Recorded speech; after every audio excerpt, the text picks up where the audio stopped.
Good morning students, कैसे हैं आप सब। आज आपके सामने उपस्थित हुआ हूं यूपीपीएससी के लिए मॉक टेस्ट लेकर के। इस वीडियो में लगातार 10 क्वेश्चन की सीरीज होगी। इस सीरीज में हम लोग पॉलिटी करेंगे और पॉलिटी के कुछ ऐसे क्वेश्चन होंगे जो सीधे सीधे आपके एग्जाम्स में आप एग्जाम्स को क्रैक करेंगे। तो चलिए शुरू करते हैं वीडियो में।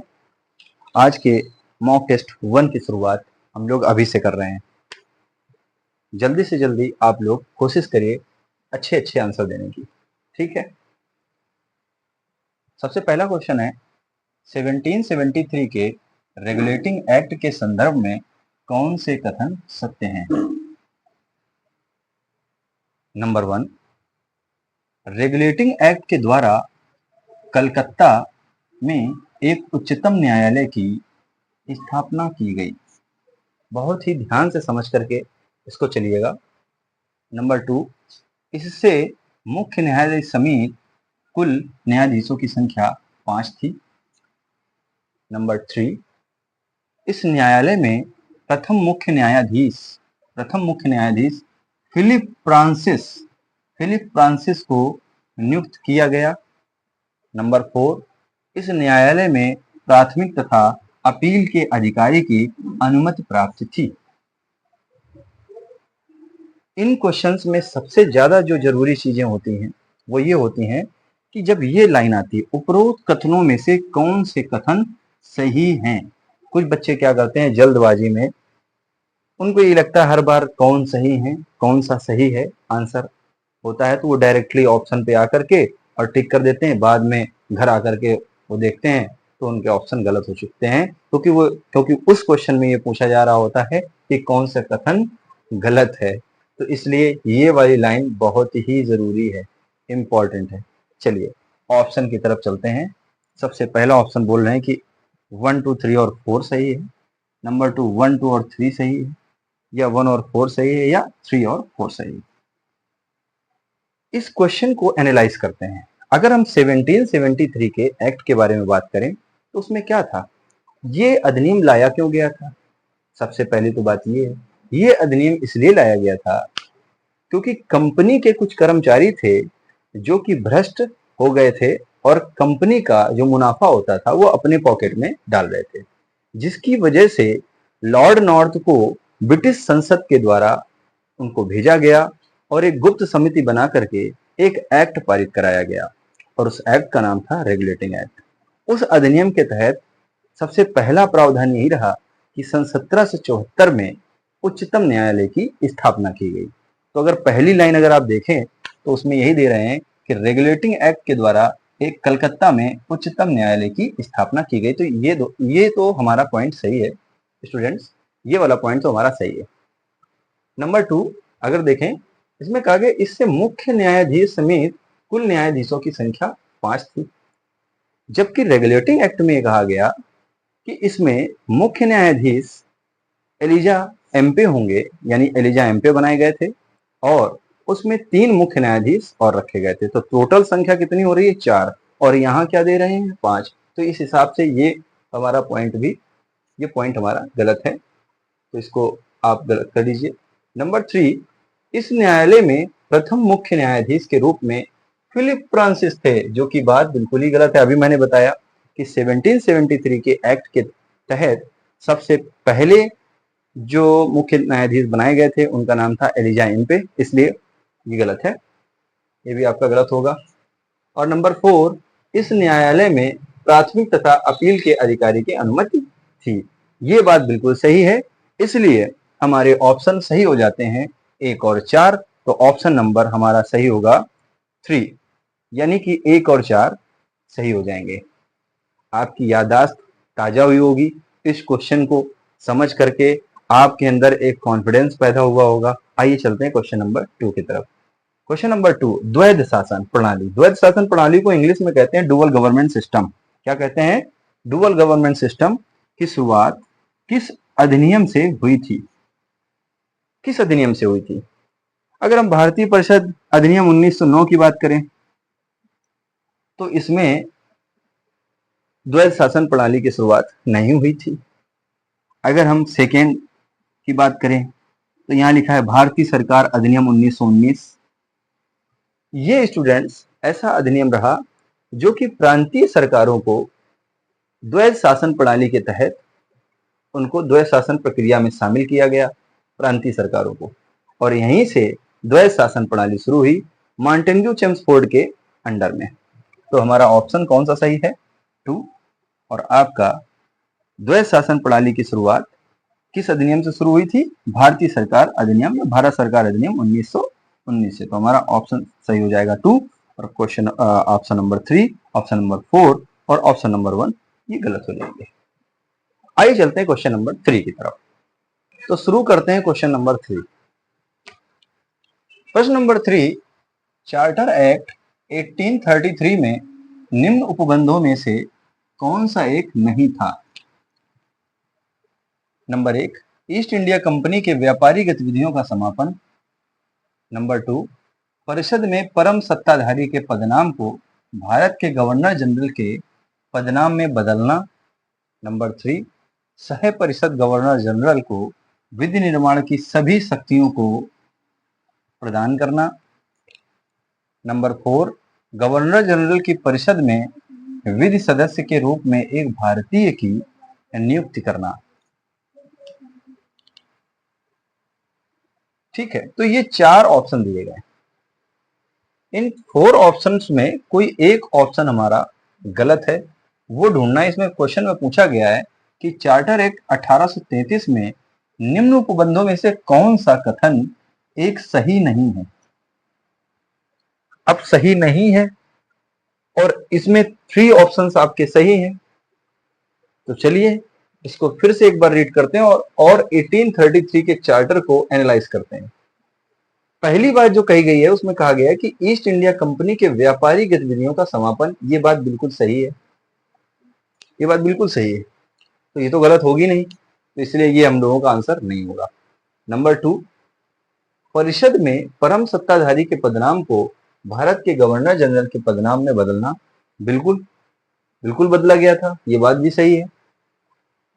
आपका दूसरा ऑप्शन भी ठीक है, मीन्स गलत नहीं है। नंबर 3, सह परिषद गवर्नर जनरल को विधि निर्माण की सभी शक्तियों को प्रदान करना, ये बात भी ठीक है। तो अब बचा कौन सा?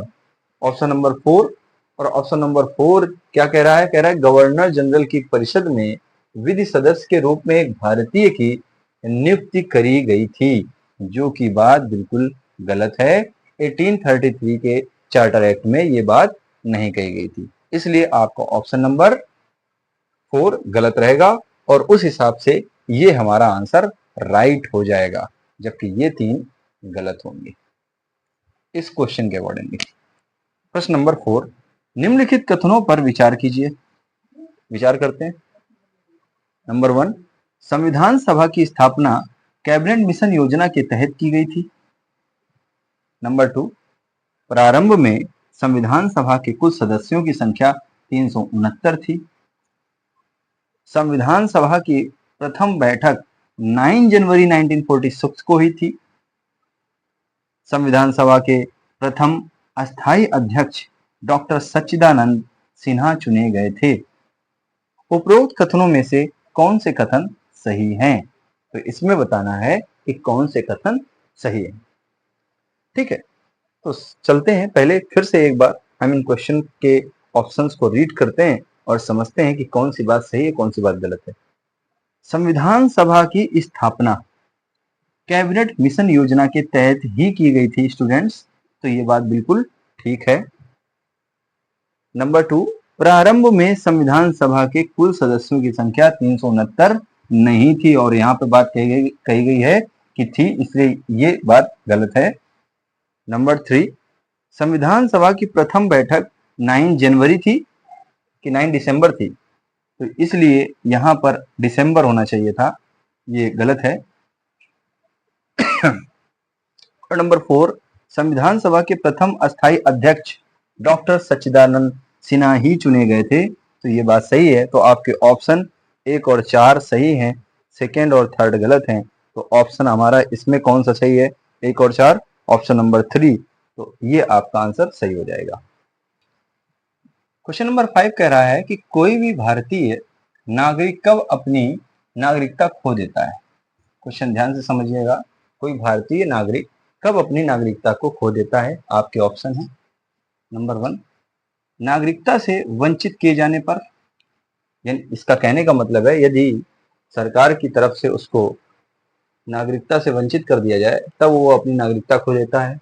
नंबर 2 नागरिकता के परित्याग से, यदि वो व्यक्ति जो भारत का नागरिक है और अपनी नागरिकता को त्याग कर देता है तब वो नागरिकता से वंचित हो जाएगा। नंबर 3 किसी अन्य देश की नागरिकता का ग्रहण करने पर, क्योंकि आप जानते हैं भारत देश की एकल नागरिकता में से आता है। अगर किसी दूसरे देश की नागरिकता ग्रहण कर लेगा कोई भी नागरिक तो वो अपनी नागरिकता, भारत देश की नागरिकता को खो देगा, इसलिए उसके ऊपर भी वो हो सकता है। नंबर 4 यहाँ कह रहा है उपरोक्त सभी। आपका क्या डिसीजन, क्या निर्णय है इस पर, जल्दी से कमेंट में राइट करके बताइए। वैसे तो आंसर आपको पता चल ही गया है क्या। क्वेश्चन नंबर 5 में आपका ऑप्शन नंबर 4 है, क्योंकि नागरिकता से वंचित किए जाए तब भी उसकी नागरिकता चली जाएगी, यदि वह नागरिकता को परित्याग कर देता है तब भी उसकी नागरिकता जाएगी, और यदि किसी अन्य देश की नागरिकता को भी कोई व्यक्ति जो भारत देश का नागरिक है किसी दूसरे देश की नागरिकता को ग्रहण कर लेगा तब भी उसकी नागरिकता चली जाएगी। इस तरीके से हमारा आंसर जो रहेगा उपरोक्त सभी रहेगा। प्रश्न नंबर 6, प्रश्न नंबर 6 में संविधान निम्न में से नीति निर्देशक तत्वों के माध्यम से किसके शोषण के विरुद्ध अधिकार स्वीकृत करता है। आपका क्वेश्चन है कि संविधान जो है वो निम्न में से नीति निर्देशक तत्वों के माध्यम से किसके शोषण के विरुद्ध अधिकार स्वीकृत करता है। तो नंबर 1 है बच्चों के अधिकार के लिए, नंबर 2 स्त्रियों के लिए, नंबर 3 जनजातियों के लिए, नंबर 4 दलितों के लिए। अगर इनके मौलिक अधिकारों की बात करें तो शोषण का अधिकार आता है, और शोषण का अधिकार आपका 23 और 24 में आता है, ठीक है।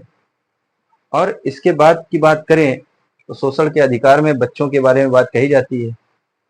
और अब अगर हम जनजातियों के बारे में बात करें तो उसके लिए भी क्लॉज बने हुए हैं 5 और 6। दलितों के लिए भी बात की जाती है, अनुसूचित जनजाति, अनुसूचित जाति के लिए भी बात की जाती है, दलित समाज जो है। हालांकि यहाँ पर बात की जा रही है नीति निर्देशक तत्वों के बारे में। तो इन सभी के लिए नीति निर्देशक तत्वों में अधिकार दिए गए हैं, अधिकार स्वीकृत किए गए हैं। तो वो बच्चों के लिए भी है, स्त्रियों के लिए भी है, जनजातियों के लिए भी है और दलितों के लिए भी है। तो इसलिए आपका ऑप्शन हो जाएगा 1, 2, 3 और 4। तो आपका ऑप्शन सही हो जाएगा ये सभी। प्रश्न नंबर 7, भारतीय नागरिकता का किस प्रकार प्राप्त की जा सकती है। क्वेश्चन मैं फिर से रिपीट करता हूं, भारतीय नागरिकता किस प्रकार प्राप्त की जा सकती है। तो क्वेश्चन है भारतीय नागरिकता के ऊपर, और भारतीय नागरिकता क्लॉज मतलब आपके सेक्शन 5 से लेकर के सेक्शन 11 तक, जिसको आर्टिकल 5 से लेकर आर्टिकल 11 तक का दिया गया है। तो पहला अगर हम देखें, पहला ऑप्शन दिया है वंशानुक्रम मिलती है, नंबर 2 देशीयकरण में मिलती है, नंबर 3 जन्मजात पर मिलती है, या नंबर 4 किसी क्षेत्र विशेष के भारतीय संघ में विलय होने पर भारतीय नागरिकता मिलती है। इस पर अगर आप गौर करें, गौर करने वाली बात यह है कि वंशानुक्रम का मतलब होता है आप किसी देश में आपका पीढ़ी दर पीढ़ी जन्म हो रहा है और उसी देश का रहने वाला है, तो सीधी सी बात है उसको नागरिकता भारत सरकार की तरफ से मिलती है, ठीक है। तो ये बात बिल्कुल ठीक है। नंबर 2 देशीकरण, देशीयकरण, अगर किसी क्षेत्र का देशीयकरण हो जाता है, यानी किसी देशीकरण का मतलब होता है कि उसको नेशनलिज्म यानी राष्ट्रीयता में घोषित कर दिया जाए, तो उसको देशीयकरण कहते हैं। तो उस पर जिन क्षेत्रों को देशीयकरण में शामिल किया जाता है, ऐसे क्षेत्रों में रहने वाले लोगों को नागरिकता प्रदान की जाती है भारत सरकार की तरफ से। तो ये नंबर 2 भी आपका ऑप्शन सही हो जाता है।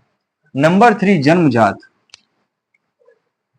आप अगर भारत देश के रहने वाले हैं और आपका जन्म भारत देश में होता है और आपके वंशानुक्रम आपको या आपके परिजनों को पहले से ही राष्ट्रीयता प्राप्त है, नागरिकता प्राप्त है, तो आपको जन्मजात नागरिकता मिलेगी।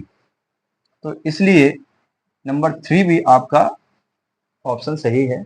नंबर 4, किसी क्षेत्र विशेष के भारतीय संघ में विलय होने पर, किसी विशेष क्षेत्र का जब भारत में विलय होगा तो उसका तो देशीयकरण हो जाएगा, और देशीयकरण हो जाने पर उन क्षेत्र में रहने वाले लोगों को नागरिकता भारत सरकार के तरफ से प्रदान की जाती है। तो इसलिए ऑप्शन नंबर 4 भी आपका ठीक है। तो अब आइए ऑप्शन में चेक करते हैं कि हमारे ऑप्शन क्या दिए गए हैं। उपरोक्त कथनों में से कौन से कथन सही हैं? ये क्वेश्चन में जरूरी देखना है कि सही पूछा गया है कि गलत पूछा गया है। तो यानी कि सही पूछा गया है, तो ऑप्शन नंबर ए में केवल 1 है, तो ये तो गलत है। ऑप्शन नंबर बी में केवल 4 है, तो ये भी गलत है। क्वेश्चन नंबर गलत। ऑप्शन नंबर सी में देखें तो 1, 2 और 3, तो ये वाला भी हमारा ऑप्शन नहीं होगा। तो ऑप्शन नंबर डी में देखिए ये सभी दिया गया है, तो डी ऑप्शन आपका बिल्कुल राइट हो जाएगा। तो आपको समझ में आ गया कि नागरिकता हमें किन किन कारणों से, किन किन प्रावधानों के तहत मिलती है। ठीक है, वंशानुक्रम भी मिलती है, देशीयकरण से भी मिलती है, जन्मजात भी मिलती है, और किसी क्षेत्र विशेष के भारतीय संघ होने पर भी हमें भारत की नागरिकता प्राप्त होती है। नंबर 2 क्वेश्चन, नंबर 2 मीन्स प्रश्न नंबर 8, किसी को राष्ट्रीय गीत गाने के लिए बाध्य नहीं किया जा सकता है क्योंकि नंबर 1, इससे वाक स्वतंत्रता और अभिव्यक्ति स्वतंत्रता के अधिकार का उल्लंघन होगा। नंबर 2, इससे अंतःकरण की और धर्म की अबोध रूप से आचरण और प्रचार करने की स्वतंत्रता के अधिकार का उल्लंघन होगा। और नंबर 3, राष्ट्रगीत गाने के लिए किसी को बाध्य करने वाला कोई भी विधिक उपबंध नहीं है। क्वेश्चन को आपने पढ़ लिया, समझ लिया, इन क्वेश्चंस को राइट करते जाइएगा, इनके आंसर को समझते जाइएगा, ताकि आपका टॉपिक वाइज चीजें क्लियर होती जाएं। तो ये आपका राइट टू फ्रीडम से है, यानी कि स्वतंत्रता के अधिकार से है। क्लियर हो रही है बात? और ये आपका नागरिकता से है। तो एक क्वेश्चन नागरिकता से था और ये स्वतंत्रता के अधिकार से है। अब इसमें पूछा गया है कि किसी को राष्ट्रगीत गाने के लिए बाध्य नहीं किया जा सकता है। मैंने तीनों ऑप्शन आपको पढ़ लिए, अब इसको एनालाइज करते हैं। एक बात बताइए, अगर आप स्वतंत्रता के अधिकार को जानते हैं तो आप ये भी समझते हैं कि हर व्यक्ति के लिए उसकी स्वतंत्रता निश्चित की गई है संविधान के द्वारा। राष्ट्रगीत बहुत से ऐसे धर्म के लोग हैं जो गाने में उनको अच्छा लगता है, पसंद करते हैं, लेकिन कुछ विशेष परिस्थितियों में अगर देखा जाए तो कुछ धर्म के लोग इससे अपने धर्म का रूप लेकर के ये मानते हैं कि उनके स्वतंत्रता के अधिकार के लिए कहीं ना कहीं उनको दिक्कत में डालता है, तो उनके अधिकारों का हनन होता है। इसलिए उनके लिए ये राष्ट्रगीत गाने के लिए उनको बाध्य नहीं किया जा सकता, क्योंकि उनके स्वतंत्रता के अधिकार के अहित में आता है, उनको हनन होता है। इसलिए तो पहली बात अगर हम देखें तो उसमें कहा गया कि इससे वाक स्वतंत्रता और अभिव्यक्ति स्वतंत्रता के अधिकार का उल्लंघन होगा, तो ये बात सही है। तो कोई ऐसे व्यक्ति हैं जो राष्ट्रगीत गाने के लिए उनको अगर बाध्य नहीं किया जा सकता है, उसमें अगर हम देखें तो पहली बात यह कि उनके वाक स्वतंत्रता और अभिव्यक्ति स्वतंत्रता में उनके अधिकार का उल्लंघन होगा। नंबर 2, इससे अंतःकरण और धर्म की अबोध रूप से आचरण और प्रचार करने की स्वतंत्रता के अधिकार का उल्लंघन होगा। तो ये बात भी सही। अभी धर्म से रिलेटेड मैंने बताया कि कुछ धर्म के लोग उसको स्वीकार करते हैं, कुछ धर्म के लोग उसको स्वीकार नहीं करते हैं, क्योंकि उनके धर्म से रिलेटेड जोड़ करके वो देखते हैं, इसलिए उनके स्वतंत्रता के अधिकारों का हनन होगा, यानी कि उल्लंघन होगा। तो ये बात भी बिल्कुल ठीक है। नंबर 3, राष्ट्रगीत गाने के लिए किसी को बाध्य करने वाला कोई भी विधिक उपबंध नहीं है। बिल्कुल ठीक बात है। इसके लिए विधिक उपबंध का मतलब है कोई कानून नहीं बना है, तो इसलिए किसी को बाध्य नहीं किया जा सकता है।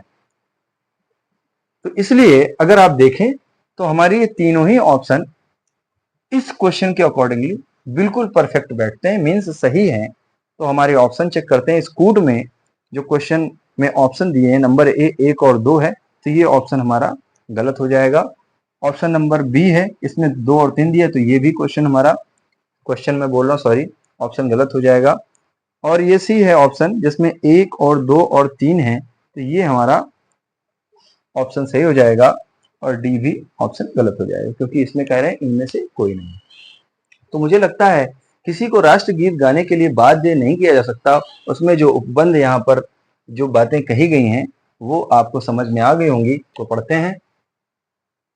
निम्नलिखित कथनों पर विचार कीजिए। नंबर 1, भारत तथा संयुक्त राज्य अमेरिका के संविधानों में 2 स्वतंत्र संघ तथा राज्य हैं, किंतु नागरिकता इकहरी है। बहुत ध्यान देने वाला विषय है, इसको समझिएगा।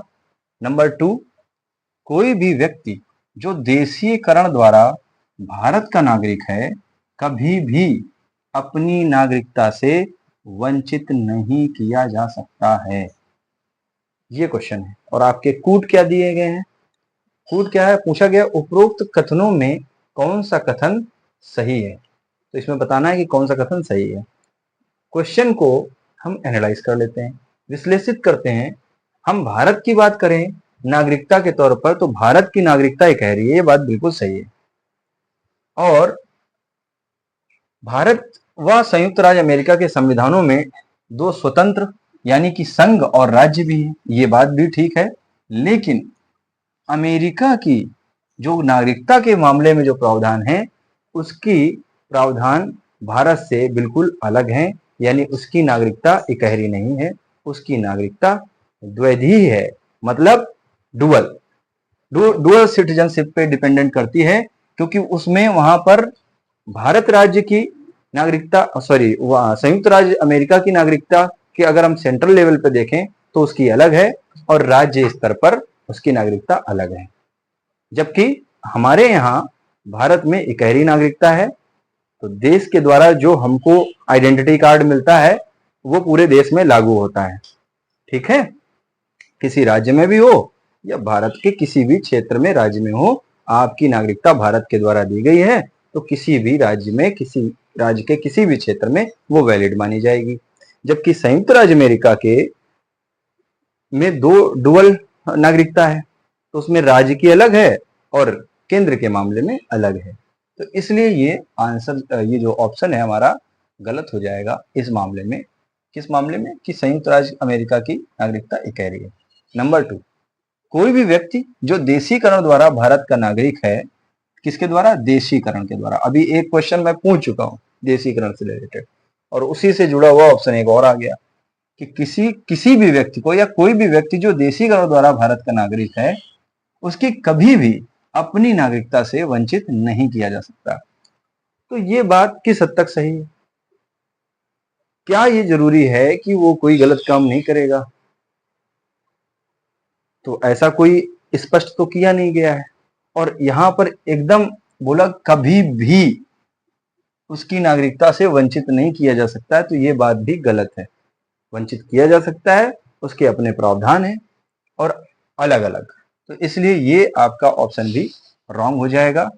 अब हम लोग देखते हैं कि कौन सा मेरा सही है। तो केवल एक अगर बात करें तो ये भी रॉन्ग है, केवल बी ये भी रॉन्ग है, सी 1 और 2 ये बिल्कुल गलत है। तो ना तो एक सही है और ना तो 2 सही, तो ऑप्शन नंबर डी सही हो जाएगा। क्लियर? ठीक। इसके बाद प्रश्न नंबर 10 और इस मॉक टेस्ट का सबसे लास्ट क्वेश्चन।